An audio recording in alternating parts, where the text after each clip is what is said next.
एकाच बाईनं 5-5 हजाराची साडी घालण्यापेक्षा आपणच आपल्या मालकाकडून 5-10 हजाराची साडी घेऊन घालण्यापेक्षा त्या दिवशी तुमची संक्रांत सफल होईल आणि त्या दिवशी तुमच्या सौभाग्याला सुद्धा जीवनदान भेटेल।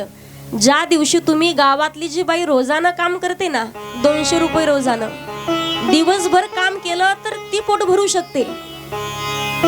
साडी घ्यायला पैसे नाहीत तिच्याकडं, दरवर्षी जी जुनी साडी असेल ती साडी घेते आणि देवदर्शनाकरिता निघून जाते, स्वतःच्या सौभाग्याकरिता जीवनदान मागते।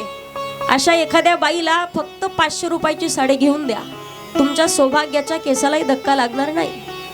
पण माणसाला दान काय करावं हे समजलं पाहिजे।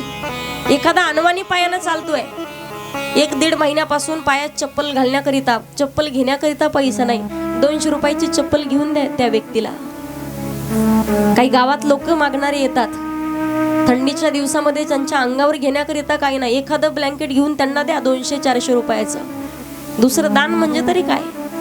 देवाचे कधीतरी धन्यवाद माना की भगवान परमात्मानं आपल्याला मागणाऱ्याच्या नाही तर देणाऱ्याच्या यादीत बसवलंय। देणाऱ्याच्या यादीत आहोत तर आपण दिलं पाहिजे। का द्यावं? मला सगळ्यांना प्रश्न आहे, तुम्ही रेल्वेमधून प्रवास केलाय का? ट्रेनमध्ये बसलायत का कधी? महिला मंडळ, अगं गाडी माहितीये का, असं करा नाहीतर असं करा। ट्रेनमध्ये बसलायत का? ट्रेनमध्ये वा, सगळ्यांनी मला सांगायचंय, ट्रेन मधला विचार केला तर 3 शीट असतात पहा, एक खाली एक मध्ये, तिसरं वरती असतं। तिथं सुद्धा जे ट्रेन साफ करणारे माणसं असतात का, काहीतरी कपडा घेतात आणि पूर्ण ट्रेन स्वच्छ करून घेतात। तर चलता चलता कोणाला असे 10 रुपये मागतात, कोणाला 5 रुपये मागतात। एक व्यक्ती त्या ट्रेन मध्ये भीक मागत होता,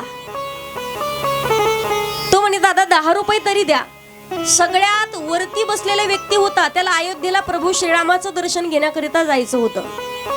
वरती बसलेला होता, पैसे पाणी भरपूर होते, श्रीमंत घरचा माणूस आहे, त्याची इच्छा झाली आपण या माणसाला 10 रुपये दिले पाहिजेत, लक्षपूर्वक आहे का, म्हणून त्यानं खिशामधून पॉकेट काढलं, 10 रुपयाची नोट काढली आणि ती 10 रुपये देण्याकरिता त्याचा हात पुरत नव्हता, म्हणून खालच्या शीटवरती बसलेल्या माणसाला सांगितलं, दादा एवढे 10 रुपये त्या माणसाला द्या ना। पैसे कोणाचे होते?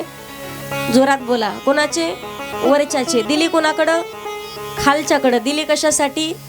दान देण्यासाठी। आता परत एकदा विचारते, पैसे कोणाचे होते? वरच्याचे। दिले कोणाकडं? खालच्याकडं। दिले कशासाठी? दान देण्यासाठी, बरोबर। मग मला सांगा, पैसे कोणाचे असते? बोला ना। पण तरी सुद्धा सप्त्याला 500 रुपये पट्टी मात्र देऊ वाटत नाही आपल्याला। ग्रामस्थ मंडळी चक्रा मारू मारू त्यांच्या गुडघ्याचे तुकडे पडायची बारी येते, पण आपल्याला 500 रुपयाची नोट सुद्धा सुटत नाही। उगाचच प्रॉपर्टी किती आहे, सप्ताहाला 500-1000 रुपये देण्याची अवकात नसेल तर अर्थ नाही प्रॉपर्टी असण्यात।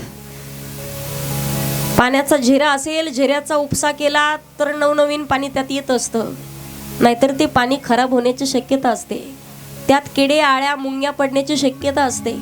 त्यासाठी झेरा कधीतरी उपसला पाहिजे। वर्षातून एकदा सप्ताह येतोय, कधी 500 काढा, कधी 1000 काढा। महिला मंडळ असं आहे का पुरुष मंडळांनी दिलं पाहिजे? तुमच्याकडे का कमी आहे का? मालकाच्या खिशातून मारलेले, साखरेच्या डब्यात कुठं, डाळीच्या डब्यात कुठं, अडचण काय आहे 200-500 रुपयाची पावती फाडायला आपल्याला? मला सांगण्याचं तात्पर्य आहे,